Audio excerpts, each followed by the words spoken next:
pessoal, estamos no ar trazendo para você o resultado do nosso trabalho que objetiva apresentar aqui na TV Viçosa um programa que informa e acrescenta no seu dia a dia. Lembrando que se em algum momento da vida aquilo que parecia o certo a se fazer não parece mais, não se preocupe, a vida é assim mesmo. E na pauta de hoje, a nossa entrevista é com o professor Paulo Tadeu, do Departamento de Arquitetura e Urbanismo da Universidade Federal de Viçosa. E o assunto que iremos tratar com ele é mobilidade urbana e futuro da cidade. Tudo bem, professor? Tudo bem. É um prazer estar aqui, Soninha, mais uma vez conversando com você. É uma honra para mim, não é só um prazer, é uma honra essa distinção de poder conversar com você e com seus telespectadores agora. Professor Paulo Tadeu, qual que é a importância das cidades no mundo de hoje? Pois é, Soninha. Só para a gente entrar nesse tema, né? O mundo hoje, né, nós temos hoje em torno de 7 bilhões de pessoas morando nesse planeta chamado Terra. Desses 7 bilhões de pessoas, 3 bilhões e meio, quase 4 bilhões de pessoas moram em cidade. Nós poderíamos dizer que o planeta hoje é um planeta urbano, mas não era assim em 1900, há poucos anos atrás, 150, cento e poucos anos atrás, um século e pouco atrás, nós tínhamos naquela época algo em torno de 1,6 bilhões de pessoas no planeta, mas tínhamos cento e poucos milhões de pessoas na cidade, ou seja, só 10% da população era urbana. Hoje nós temos 50%. E daqui a 30 e poucos anos, ou seja, em 2050, nós vamos ter 80%. Ora, esses números já dão para a gente um indicativo da importância da cidade, né? Nós vivemos em cidades, a nossa vida hoje é urbana, né? Porque outra coisa que às vezes a gente confunde, né? Morar na roça, morar no campo e morar na cidade. Nós até podemos morar no campo ou na área rural, mas o nosso estilo de vida é urbano. Então, isso é a grande mudança que nós temos hoje e que temos que conviver com isso. A importância da cidade é porque ela dita um modo de vida das pessoas no mundo de hoje. E como que deverão ser essas pessoas? Então, o grande problema é que a tal cidade que nós estamos elogiando tanto aqui, falando tanto da importância dela, elas têm deixado muito a desejar em termos do que elas oferecem para as pessoas. Nós vivemos hoje, principalmente no Brasil, particularmente, nós vivemos em cidades que são inseguras, cidades que são insustentáveis, cidades que são barulhentas, cidades que são poluídas. E, curiosamente, é aqui a nossa casa, né? Nós moramos, todos nós hoje, ou a grande maioria da população hoje mora na cidade. Seria mais ou menos, Soninha, como se você morasse na sua casa e não cuidasse dela, né? Então, a gente precisa cuidar da casa. E o desafio que nós temos em mãos hoje é como cuidar dessa casa, como fazer essas cidades ficarem mais agradáveis, né? Como tornar a vida urbana melhor do que aquela que nós temos hoje. Mas e essa cidade criativa, adequada, ideal, ela existe? Sim, Soninha. A complexidade do mundo de hoje não mais permite que a gente resolva os problemas urbanos olhando só por um lado. É claro que nós vivemos num mundo altamente tecnológico, que a tecnologia está espalhada por todos os lados, que as pessoas dependem da tecnologia para tudo. Inclusive, nós podemos até dizer que hoje, até bem pouco tempo atrás não era assim, né? O que mais gera riqueza no mundo de hoje não são mais os bens materiais. Não é mais casa, prédio, equipamento, como foi no século passado, né? O que gera riqueza no mundo de hoje é um negócio chamado conhecimento, que é uma coisa distintiva do ser humano. Só para te dar um exemplo, a empresa mais valiosa do mundo hoje, que é a Apple, que fabrica, né, o famoso iPhone, né, entre outros produtos, essa empresa hoje está avaliada em algo como 700 milhões de dólares. Aliás, 700 bilhões de dólares. Tá? Só para fazer uma comparação, o que é uma Apple? Ela é uma empresa que produz conhecimento, que produz tecnologia. Ela praticamente não tem uma fábrica para produzir o que ela produz. Ela terceiriza tudo. Só para a gente comparar essa importância do conhecimento, a maior empresa, a empresa mais valiosa do Brasil ainda é a Petrobras. Tá? Quanto vale uma Petrobras hoje? Se eu tivesse dinheiro no bolso, fosse lá comprar uma Petrobras, quanto que eu precisaria ter no bolso? Eu precisaria ter algo como 150, 160 bilhões de dólares. Só que a Apple vale 700 bilhões. Então, a Petrobras tem poço de petróleo, tem refinaria, tem uma série de equipamentos, sede, enfim, ela tem um monte de coisa material, tangível. E ela vale 1/5 do que vale uma outra empresa que só tem cabeça, que só tem conhecimento. Então, a gente tem que enxergar isso hoje como uma diretriz de desenvolvimento da cidade, inclusive. Né? Aquela história antiga que a gente deveria pensar em atrair empresa ou indústria para desenvolver uma cidade, eu costumo brincar, hoje a gente tem que atrair uma faculdade, a gente tem que atrair uma universidade, porque é ali que você tem a maior geração de riqueza do planeta hoje. E você fala muito também na importância da mobilidade urbana, né, Paulo? Pois é, quando você me pergunta, né, o que seria uma cidade boa hoje, eu gosto sempre de lembrar uma frase de um grande gestor urbano que foi prefeito de Bogotá e agora voltou à prefeitura de Bogotá, e ele fala que a cidade boa não é aquela onde cada vez mais pessoas pobres podem andar de carro, mas sim aquela que mais pessoas ricas podem andar de ônibus, de transporte coletivo. A mobilidade está diretamente relacionada com a nossa liberdade de locomover de um ponto ao outro na cidade. Como seres humanos, nós precisamos, nós sentimos necessidade de locomover, de ir de um ponto ao outro. Todo dia nós saímos de casa, vamos para o nosso trabalho, voltamos na hora do almoço, depois voltamos à tarde. É um movimento que a gente chama pendular, que acontece no mundo inteiro. Agora, esse movimento pode acontecer esse deslocamento pode acontecer com as pessoas em carros, em veículos individuais, ou pode acontecer no transporte coletivo. Outro número para você entender o peso da mobilidade no mundo hoje. Vamos pegar uma cidade igual São Paulo. E não vamos pegar São Paulo inteira, não. Vamos pegar um pedaço de São Paulo, a zona leste de São Paulo. Tá? Você sabe que todo dia você desloca 4 milhões de pessoas da zona leste para o centro da cidade para trabalhar, de manhã. E 4 milhões à tarde para voltar para o trabalho. 4 milhões, Soninha, é a população do Uruguai. É como se você tivesse que movimentar o Uruguai todo dia, 2 vezes por dia. Uma vez para ir trabalhar e outra vez para voltar para casa. Isso é mobilidade. Ou melhor, isso é a falta de mobilidade, porque isso não é feito de uma forma tranquila. Ou se você vai de carro, você vai enfrentar congestionamento, ou se vai de metrô, você vai enfrentar o trem cheio, ou de transporte coletivo, pior ainda. Então, quando você não tem as condições ideais para você fazer esse deslocamento, você está tendo um comprometimento na mobilidade da cidade. Mas e o investimento para tornar uma cidade boa, adequada com a mobilidade? Pois é. Olha, a questão do investimento é relativa, porque também já ficou mais do que provado que quanto mais você investir em obras que priorizem a mobilidade pelo veículo individual, maiores vão ser os congestionamentos.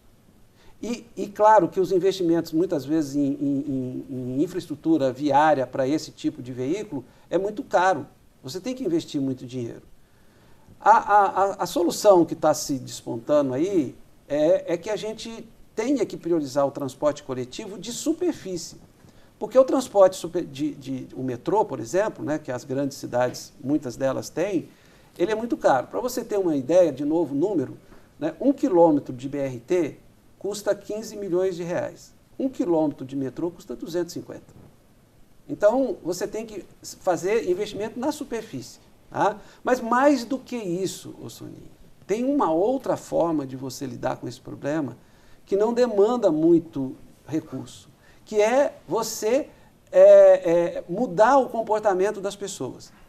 Ou você usar outros recursos que estão disponíveis para nós. Eu digo hoje que se você quiser investir em mobilidade gastando pouco dinheiro, ao invés de você investir em vias, invista em infovias. O que são as infovias?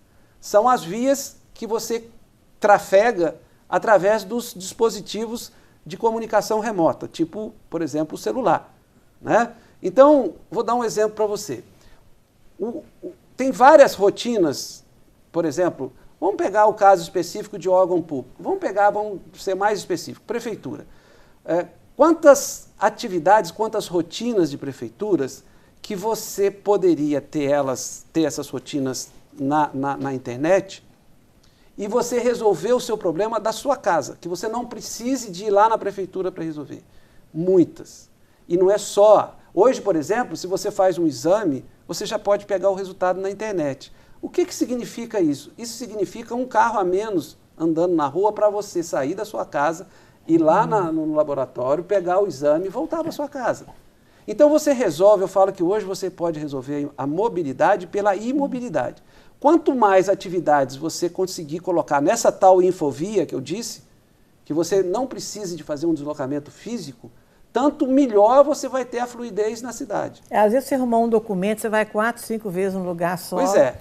Vou te dar um outro exemplo agora bem viçosense.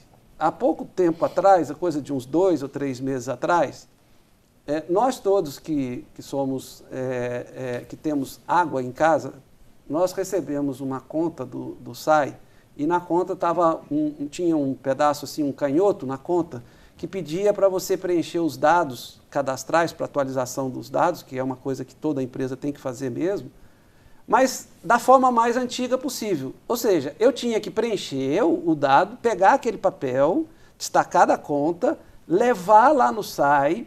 Chegando lá no SAI, eu tinha que entregar para uma pessoa que ia transcrever aquilo para o banco de dados do SAI. Ora, só esse exemplo, isso, imagina quantos usuários do SAI tem aqui, quantos consumidores de água? 20 mil?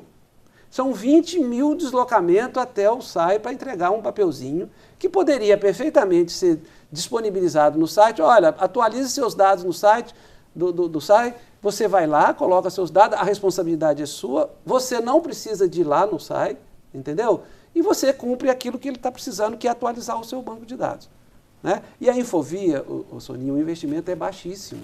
Hoje, só para ter uma ideia, o Brasil hoje tem 190 milhões de habitantes e tem quase 200 milhões de celulares. Nós temos mais celular no Brasil do que pessoas. É difícil hoje você achar uma pessoa que mora em qualquer cidade, se ela não tivesse, ela não tem uma pessoa muito próxima dela, um filho, um parente, um amigo, um vizinho, que tem um celular. Então, o celular hoje é a grande salvação, vamos dizer assim, para você resolver os problemas de mobilidade. Quer dizer, você não precisa de carro para tudo, ou de ônibus para tudo, ou de metrô para tudo. Você pode ter muita coisa hoje resolvida através de aplicativos. Você não faz compra pela internet hoje? Todo mundo faz compra pela internet. Você não vai à loja, você compra mais barato, você recebe em casa. Então, isso é o deslocamento de você ir na loja, você já está evitando. De mudar o pensamento das pessoas. Exatamente. A forma de pensar. A mobilidade hoje está muito em cima de ações de mudança de comportamento. É claro que tem que ter investimento. É claro que você tem que ter, né, quando a gente fala assim, tem que priorizar o transporte coletivo. Claro que tem que priorizar o transporte coletivo, mas ele tem que ser atrativo. O que é um transporte coletivo atrativo? Eu tenho que ter um sistema de transporte coletivo que tenha um veículo confortável, seguro, pontual, que os roteiros, né, o itinerário me atenda, né, para que eu me sinta estimulado a deixar meu carro em casa e andar no transporte coletivo. Quando ele não faz isso, eu não vou migrar do meu transporte individual para o transporte coletivo. E eu vou continuar tendo um carro andando na cidade quando eu poderia ter um passageiro dentro do ônibus. Né? Então, um carro, outra coisa que a gente precisa de considerar, que é muito importante, que o problema da mobilidade, Soninha, não é o carro, o veículo em si. O problema é quando ele para. Eu falo que quando o carro está andando, tudo bem. O problema é que ele para uma hora. Quantas vezes você deixa de ir, eu preciso de resolver alguma coisa no centro. Não vou achar estacionamento. Então eu não vou. Ou eu vou começar a ter que ficar rodando para achar um estacionamento. Ou eu vou ter que pagar para estacionar. Né? Quer dizer, veja, olha o caso de Viçosa de uns 3, 4 anos para cá, a quantidade de estacionamento que surgiu no centro da cidade.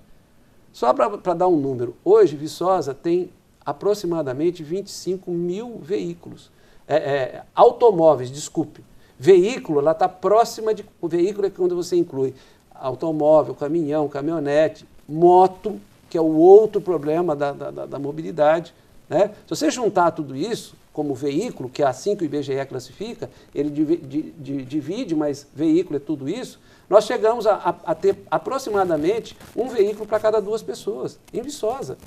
Isso é média dos Estados Unidos. Não há rua, não há cidade que aguente isso. Nós temos que mudar, né? E o desafio é mudar a cultura. Professor Paulo Tadeu, foi um prazer imenso conversar com você.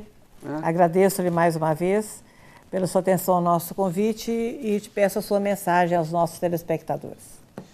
Olha, eu tenho que, se a Soninha me permitir, a minha mensagem é exatamente dentro do tema que eu me propus a conversar com ela aqui hoje, que é o tema da mobilidade. A gente tem que fazer um esforço muito grande para entender a mobilidade por uma outra perspectiva. Nós temos que aprender a nos reeducar para que a gente possa deslocar na cidade com prazer e alegria. E segurança, claro. Nós vamos ao intervalo e voltamos em 30 segundos. Mas não se esqueça de compartilhar com a gente a sua ideia, o que você viu, ou mandar o seu recado para nós através do WhatsApp 99511 4273.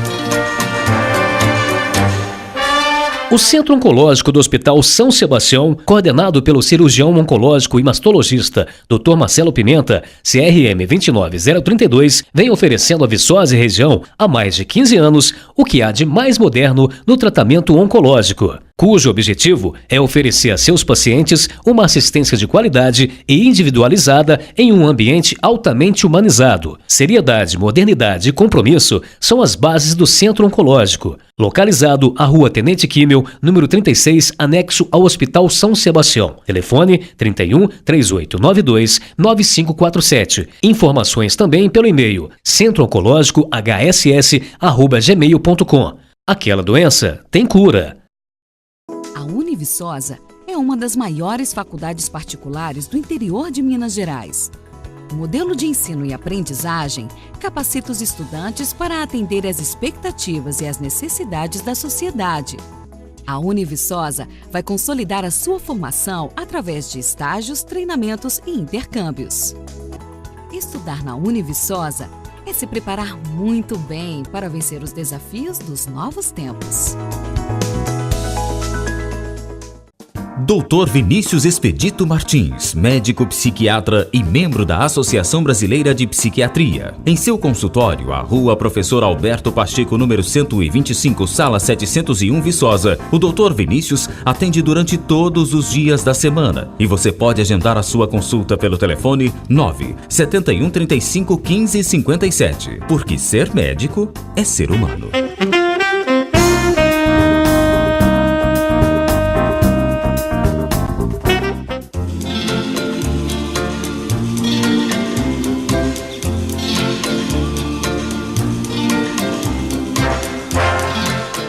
No segundo bloco, nós vamos agora conversar com a professora Maria Gorete de Almeida Oliveira, que é professora do Departamento de Bioquímica e Biologia Molecular da UFV e foi diretora do Centro de Ciências Biológicas da Saúde por 8 anos. Tudo bem, professora? Tudo bem, Soninha. É um prazer muito grande estar aqui com você e conversar um pouco com os telespectadores da TV Viçosa.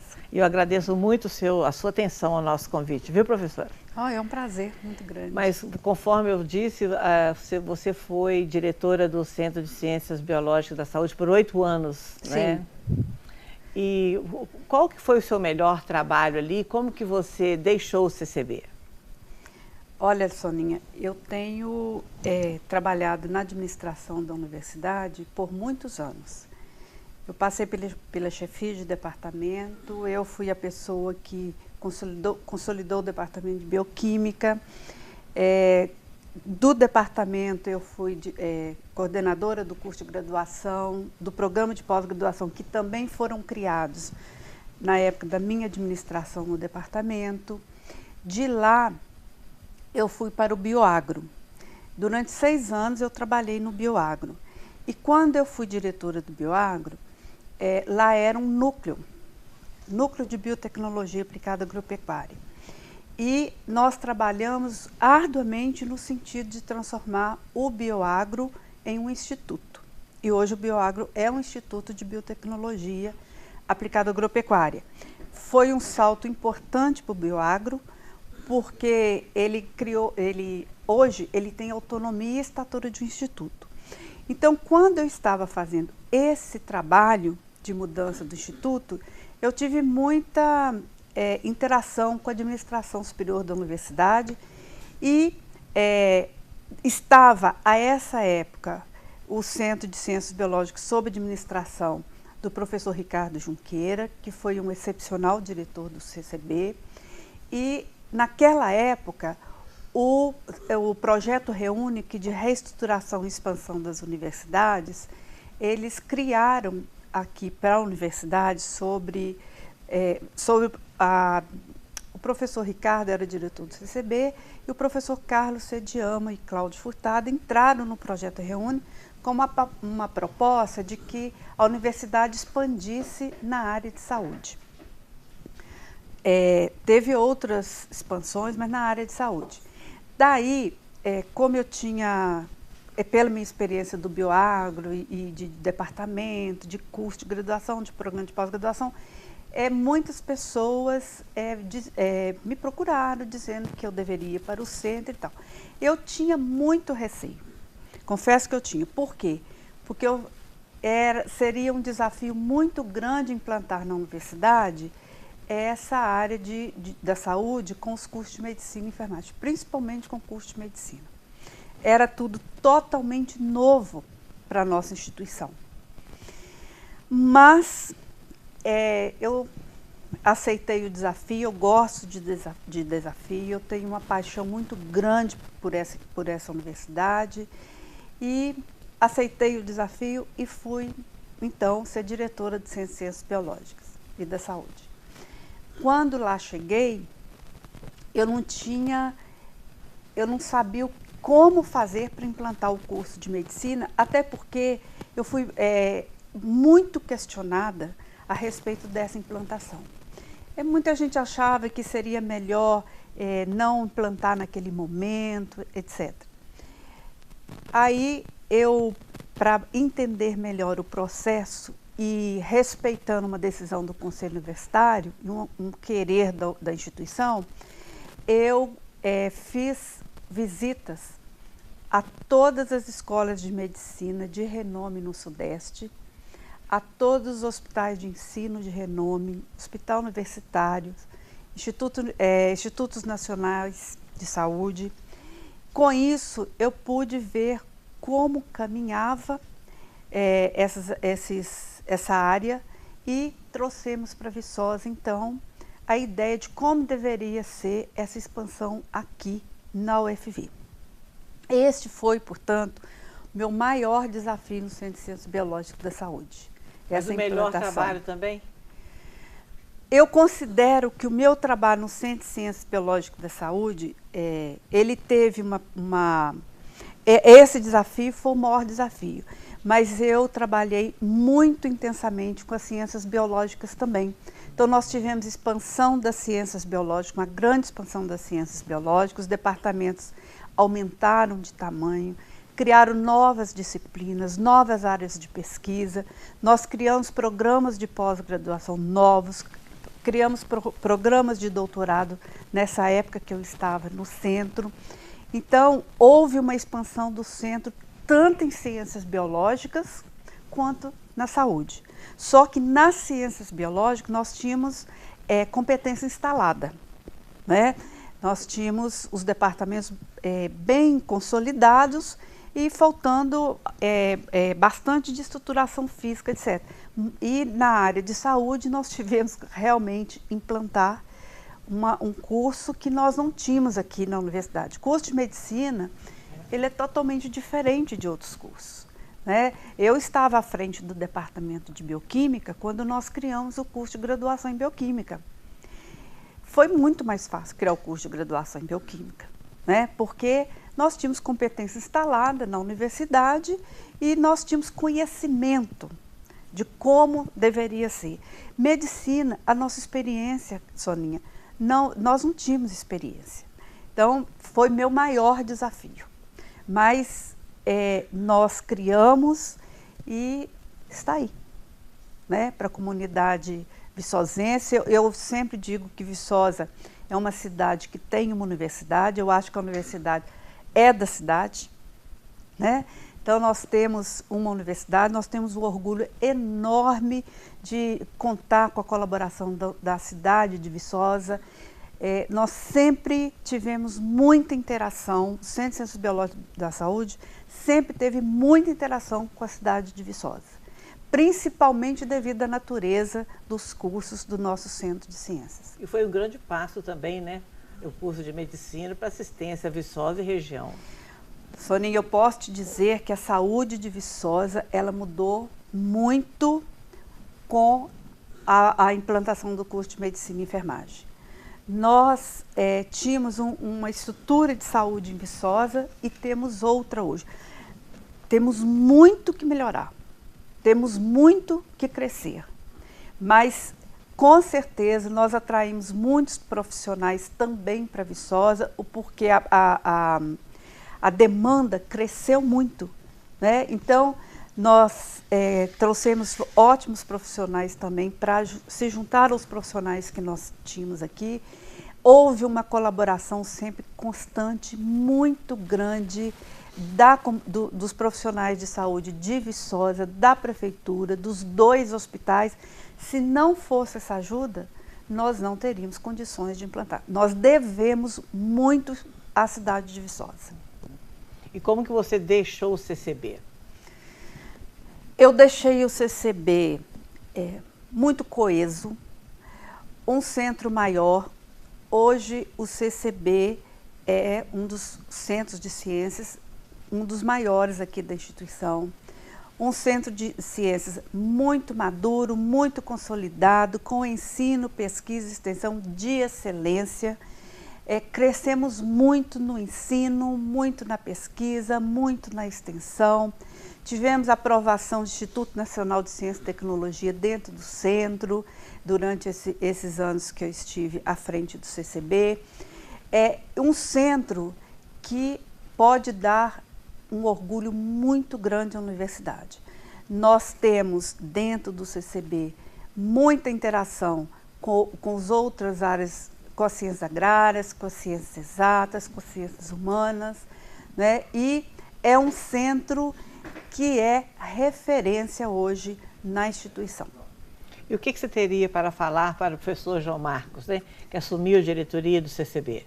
Então, o professor João Marcos é uma pessoa um grande amigo, se preparou durante os últimos 4 anos para ser diretor, é muito sério, muito correto, muito competente. O CCB tem tido muita sorte com seus diretores, como eu disse. O diretor que me antecedeu, o professor Ricardo Juqueira, fez um excelente trabalho no CCB. Eu peguei o CCB bem estruturado, e o professor João Marcos, ele está muito preparado, e o que eu digo para ele, que ele continue fazendo no CCB o que ele fez no Departamento de Biologia Geral. Ele foi seu chefe e fez uma administração muito profícua. Então, eu tenho certeza que ele fará e trará novas inovações também para o Centro de Ciências Biológicas da Saúde, que nós temos muito orgulho desse Centro de Ciências na instituição. Professora Gorete, antes da sua mensagem aos nossos telespectadores, faremos algumas perguntas rapidinhas para você, coisa fácil. Qual que é a classificação de Deus na sua vida? Primeiro lugar. Para mim, Deus é tudo. Primeiro lugar, a minha vida é muito regida por Deus. E o que é o amor? O amor, Soninha, é o que nos move, é o que nos dá força, é o que nos impulsiona. E eu sempre digo que se eu tiver com amor, eu tenho força para tudo. Então o amor, ele abranda a minha vida. O que vem primeiro, na sua opinião? Família ou trabalho? Família. Família. Família é o porto seguro. Se eu não tiver uma família bem estruturada, uma família com uma vida de amor, de união, eu não seria com certeza a profissional que eu fui. Eu agradeço muito a Deus por essa família que Ele me deu. E qual que é a sua fonte de inspiração? Minha fonte de inspiração é Deus, é o amor, é a família, é as pessoas. Eu acho que para a gente fazer administração, a gente precisa de gostar de gente, porque nós administramos para as pessoas.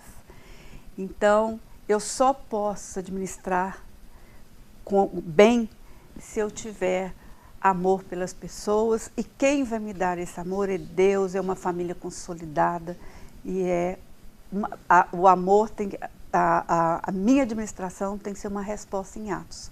E eu só consigo ter bons atos se eu tiver uma família consolidada e um amor e Deus por trás disso. Você tem um sonho? Tenho. Tenho um sonho de poder servir muito ainda a minha instituição. Eu amo essa universidade. E você mandaria lembranças para quem? Mandaria lembranças para todas aquelas pessoas com quem eu convivi na instituição, esses anos todos, os meus alunos, os meus colegas de trabalho, porque essas pessoas definitivamente marcaram a minha vida. E a sua mensagem aos nossos telespectadores? Eu desejo que o seu programa, Soninha, continue. Amém. Porque eu acho que é importante, o seu programa é um programa para a sociedade de Viçosa, é uma oportunidade da sociedade conhecer também um pouco mais as pessoas que convivem aqui. Eu desejo que o povo de Viçosa seja muito feliz, que ultrapasse esse momento que nós estamos vivendo delicado no país, porque a cidade de Viçosa é uma cidade diferenciada, é uma cidade feliz, uma cidade otimista, e eu desejo isso, que as pessoas sejam felizes. Eu agradeço muito a sua participação no programa de hoje, tá? E o nosso programa está terminando, quero agradecer a sua audiência e não se esqueça de compartilhar com a gente a sua ideia, o que você viu, ou mandar o seu recado para nós através do WhatsApp 99511 4273 e até o próximo programa, se Deus quiser.